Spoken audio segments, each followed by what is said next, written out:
Hi and welcome. I know I haven't been up to show you guys a podcast in a couple of weeks. It's just been school holidays.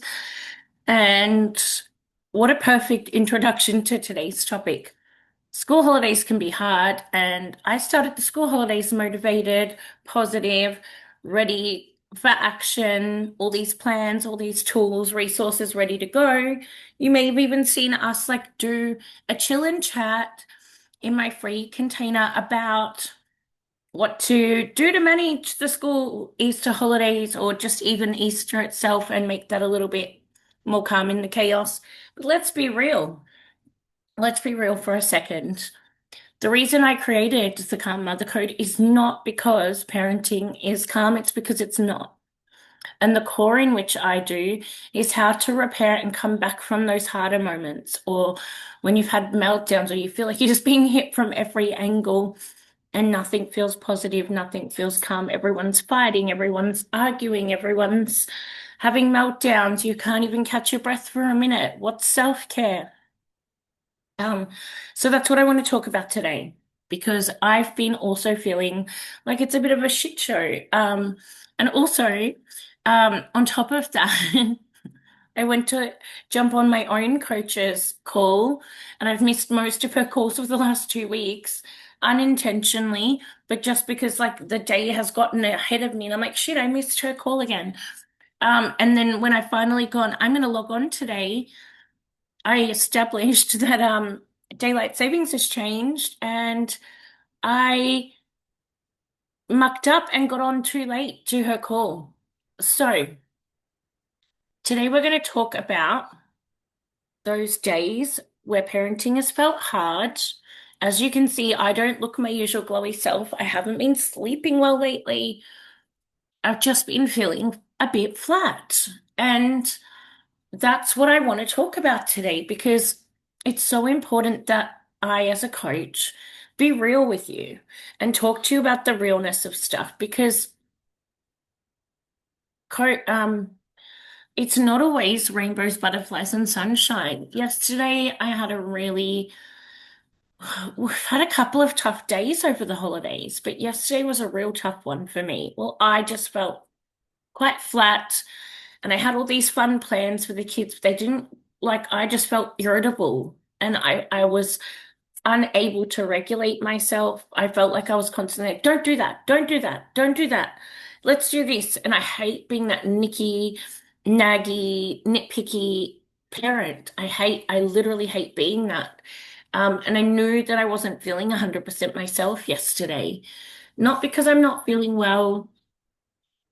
You are going to hear noises in the background of this podcast. It is a real live one. I've got a kid in the backyard playing basketball and one in the lounge room playing other things. So this is a live podcast YouTube coming to you as a mum who talks about implementing the calm in the chaos. Now, sometimes we don't get it right. Yesterday, I woke up and the meltdown had started before I could even make myself a cup of coffee or tea in the morning, which is kind of like what I do in the morning. I know a lot of mums wake up and want to have some breakfast or a cup of coffee, and before I could even get the kids breakfast, the meltdowns had started. Now, I usually try to get that into them really quickly because I know that food starts their day, it starts their energy and their mood, and they're usually much calmer once they're fed, right? We all get hangry, including our kids, including us. So I always know to just feed them ASAP, and then they normally give me a minute where I will go outside and ground myself and be calm and just start my energy up for the day. I normally spend 5 minutes outside in the morning with a cup of tea or coffee, just sort of grounding myself. But yesterday it was all on, but like Donkey Kong, before I could even start to do that. So that was fun. And when I say meltdowns, I'm not talking about a tantrum. I am talking about a neurodivergent child who cannot emotionally regulate in that moment, and they can become quite an emotional and physical meltdown. It's not just, oh, he didn't get his way. It's really hard and difficult to communicate with him when he's in that state, and regulate him. And as you may have, as a parent, heard the term from 0 to 1,000, like that's what had escalated yesterday for us. So that's not his fault, not mine either. It was just a hard moment that we had to manage. But it went for quite a while. And then when we sort of calmed that down and I thought we were all okay, it kind of re-bubbled up again to the surface again. So it wasn't quite calm, so things don't always go to plan and things don't always feel calm. So that's what I'm wanting to talk about. How do you come back from those days that just feel emotionally exhausting? You've woken up in the morning and you haven't even had a moment to breathe. Your child's dysregulated, again, not their fault, not their fault. We help them through that. We help them with tools through that. We be as patient as possible, but sometimes our body and our emotions just feel like they've taken a beat. We don't feel like we have the emotional capacity to deal with that, to manage that, to regulate them, to regulate ourselves. Now, as I said, hadn't been sleeping very well for a couple of days. Yesterday, I just think I just didn't have the physical energy in my cup to manage it. Today is a reset day, a day where I've had a better sleep. I've woken up feeling a bit more positive and ready to take on the day. Everyone was a bit more positive and energized this morning, which is helpful, of course. But what can I do to really reset me, remove the mum guilt, remove the shame? And we went to the drive-ins yesterday with some friends. So grateful we got an invite. But then I left feeling like I just ran around after one of my children the whole time. I didn't actually watch the movie. I felt like he was having a hard time sitting still. He was overexcited to see his kid, his friend. He's gorgeous little mate. Their family are amazing. But I just felt like a little bit like, oh, I'm just that crazy mum that can't sit down for a minute. Like I'm like, come here. Like, don't do that, don't do that. And I'm not always like that, but I know that that's kind of a pattern I've reverted back to when I'm exhausted, is sort of trying to micromanage everything and calm everything down without meaning to. I wasn't grounded. And it's really hard to ground two neurodivergent children throughout the day when you're not grounded. Pardon me. So, what are we doing today? After like a real, like I just felt beat when I got home yesterday. I went to bed really early. Um, we went to Hanging Rock as a family the other day, and because I struggle with chronic pain, I love doing those bushwalks. Our family loved them just to get out, go for a day trip somewhere, go for a drive, no matter where it is, and get out and have a little bit of a spontaneous nature walk. We had a lovely time as a family. It was so beautiful, but my chronic pain after things like that, even though it wasn't like a massive walk, we didn't do like the biggest up high rocky hills this time. But I just felt beat yesterday. I think that was a part of it. My body just didn't have. And so sometimes as mums, as dads, even as parents, like we get home from a day at work, maybe if you're a working parent, or um you have had a really physical day the day before, like me, and my physical cup was not really able to cope yesterday. I was beat. Now, I'm not saying that others don't have it harder than me, or that like a lot of the things that happened yesterday I could have managed. On a regular day, I manage them. I deal with them. I'm calm, collected. That's what I coach, right? But yesterday I just wasn't feeling it. I just was beat. So how do we come back? The whole point of today is to talk about how do we come back from those really difficult days that have felt like we're just beat as a parent. We don't have it in us to regulate. We're physically and emotionally exhausted. We can't even like a nap won't help. We just actually, well, a nap would have helped. We just need to do some things for us to really come back to the center of who we are. Because yesterday I didn't feel centered in myself, grounded. regulated, calm, anything. I felt irritable, snappy, just like, oh, why won't you just sit down so that I can sit down? Like my body just needed to sit down. Now I know that others go through other different health complications and theirs might be a lot more difficult and different than mine, but this is just talking about my experience and what you can do to rebuild today. So one is going to bed earlier or getting a better rest in. So I had a bit of a better rest and a bit of a sleep in this morning. And I feel much better. I feel much better. I put myself in a shower this morning to reset my energy. Now, shower is not like that's an everyday thing. It is not self-care to have a shower. It is actually just your human hygienic needs. But when I talk about getting in a reset shower, I'm talking about spiritually, physically, and emotionally, energetically. You can actually do like a mini meditation in the shower. No, I'm not talking about meditating where you're like, and all the noises shut off, but where you can just close your eyes down and watch the water and intentionally affirm what the water's washing away out of your body and what you like. Before I hop out, I say, now I feel what I'm wanting to feel. And that sort of gives you a good reset for today. You've decided how you want to feel today.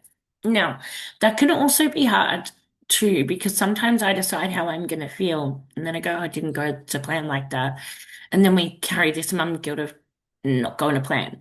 But that's okay. That's not what we're here about today. We're here about how we can reset our mood and our energy. So I've had my little, or I picture the water rush washing away any pain out of my body. And I've said, today I'm energized, today I'm calm, today I'm purposeful and passionate and connected and grounded. Today I'm going to actually also intentionally, so before we go to bed at night, after I know I've had a rough day, I apologize to my children if my state wasn't what they used to, what they would normally experience from me. The most powerful, conscious healing thing you can do for your own inner child and for hopefully theirs moving forward is to apologize when you don't always get it right. That also not only releases any guilt or shame, but it also heals them because they go, Mum's trying to do better. Mum wants to move forward. Mum doesn't want to impact us in this way. I don't want my child to feel like I'm always having a go at him and telling him off or the negative, like rather than the positive reinforcement of behavior, I'm constantly telling him the negatives. That's not what I want for my child.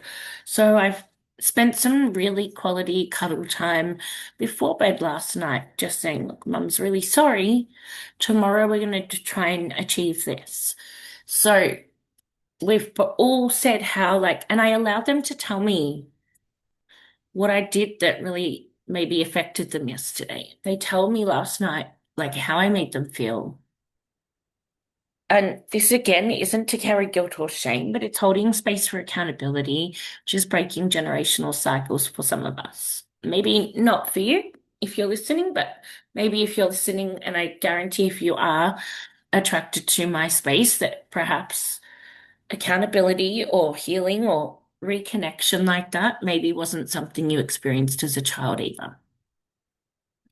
So allowing your child to tell you what you could do better or what they would like more of from you, so you can focus on what they want from me and not what I got wrong. So we're moving and shifting the energy from not what I know I could have done better or got wrong, but what could I move forward and do? So I'm going to spend some time this morning. We've already had a bit of a putty mess being thrown around. And I sat there and I just said, like, I didn't move from the chair. I didn't chase him around. I just said, we're playing with this here. And then I start modeling what to play. When that doesn't really work, we just redirect. Put some clothes on, let's go outside as I've done. Um, so we're focusing on not what you could have done better or what you didn't do right, but what they need from you the next day to move forward. and what you need from you. So as I said, I've gone and done some self-care, I've done some skincare, I've done my hair a little bit today, and I've really just I do a bit of a stretch in the shower and I meditate and I release that energy from yesterday and I bring in a new energy today.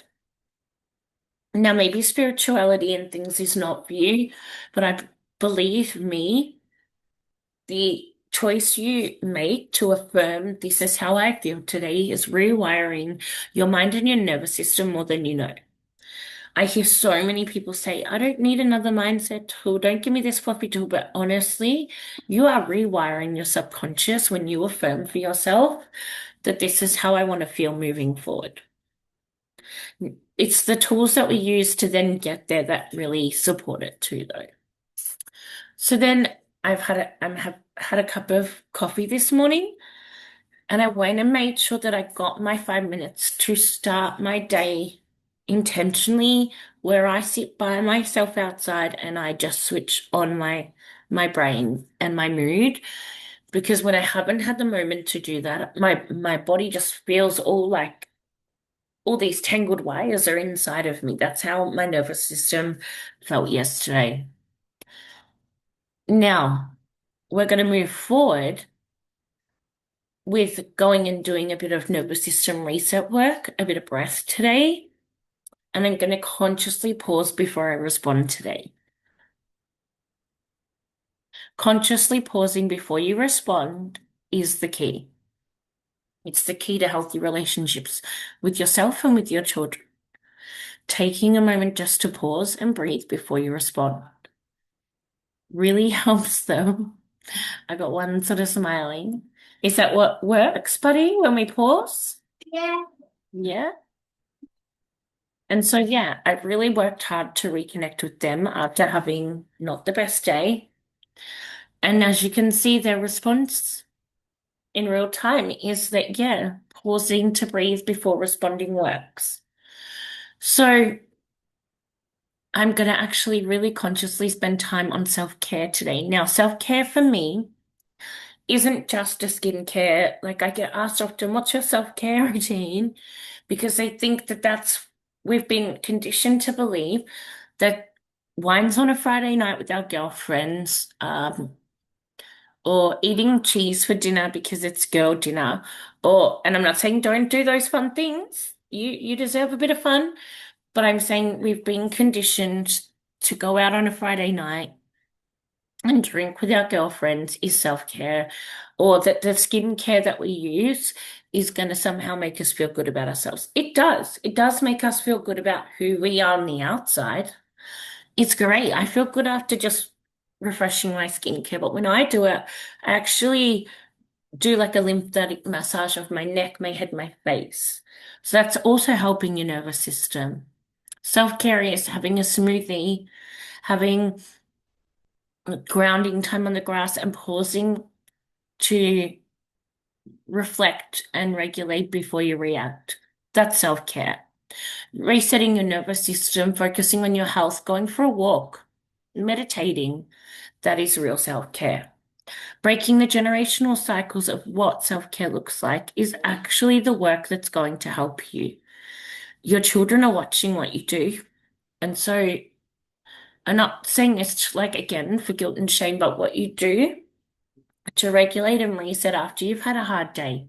So I'm going to spend time today, like I said, with some putty, some coloring in, probably play whatever game they choose. They'll probably ask me to game with them at some point because that's their kind of jam at the moment.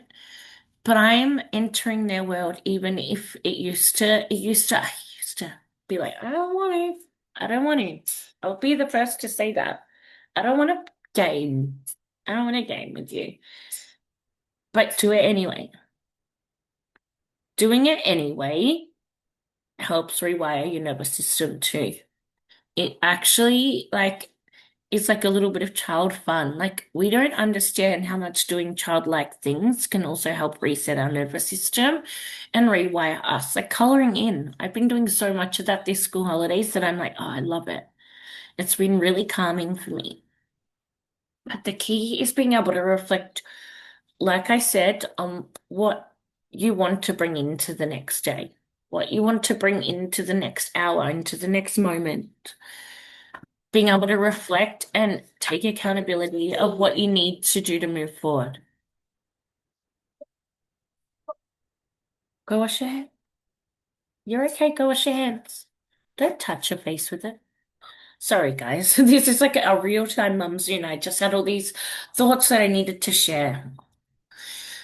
So we're gonna do all these things to reset our nervous system today. We're gonna eat a healthy meal because wine and a slice of cheese is not a meal. It's not nourishing you, which is why you're not a regulated parent. I'm sorry, but you can do those things if you enjoy them with your girlfriend, but those things are not regulating your nervous system. They're doing the opposite effect. Use the bathroom towel, please, silly.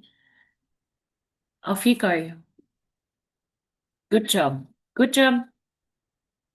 Right. So pausing to reflect before you react.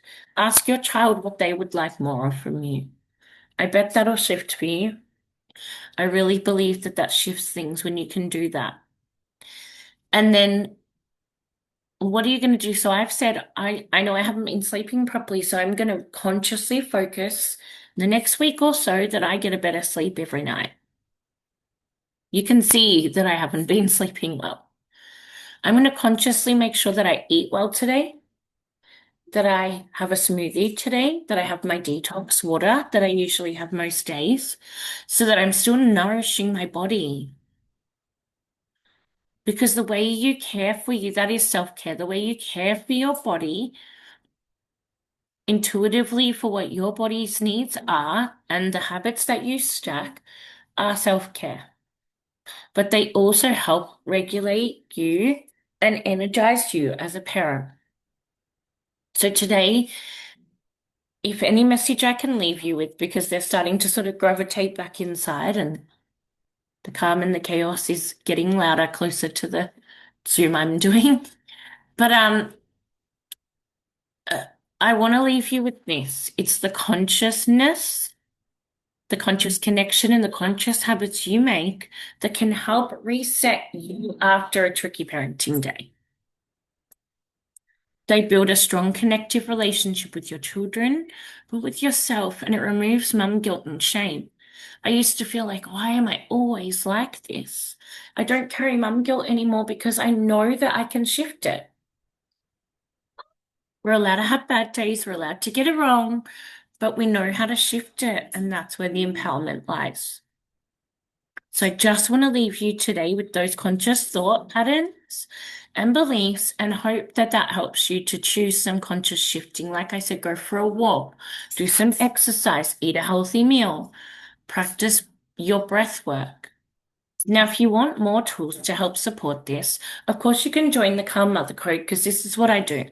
I teach you how to reset after those hard days, really reset with ongoing support so that you've got that real-time support to deal with it in the moment and build the new habits and the new connections with yourself. But you can also join my free group where we, for the first 7 days of every month, implement tools. In the last one, I think I did take a small pause at each doorway before you move to the next task or before you react to the next family member. Use the doorway as an anchor point before you pick up the next toy off the floor, before you deal with the breakfast that's chaos. Take a moment to just pause and breathe before you react. I know people think that sounds cliche, but actually works. There's a reason people tell you to do it because it works. Use the doorway as an anchor point. I have several doorways in my home. So before I go into the next room and make some lunch or into the next room to fold some washing, before each task, take a breath, just pause. And you can rewire your mind in that moment too and go, okay, I've got this. I've got this. And that is where the power lies, being able to reset and regulate and anchor back in. Because we're not repeating the cycle of the hard day. We're normalizing that they can happen. We're not robots. We're perfectly imperfect humans. We're going to get things upside down and topsy-turvy, sometimes including me. We are not perfect, we're human. But it's removing this idea of being perfect and really just doing what works for you as your individual self, but also what your children need from you. Spending more time in connection and present, regulating you before responding, and doing actual habits of self-care daily. Implementing energy shifts. And yeah, like that conscious thought I just left you with is what can you consciously change today to reset your mood? And remember, we're all imperfect and perfect at the same time. Thank you.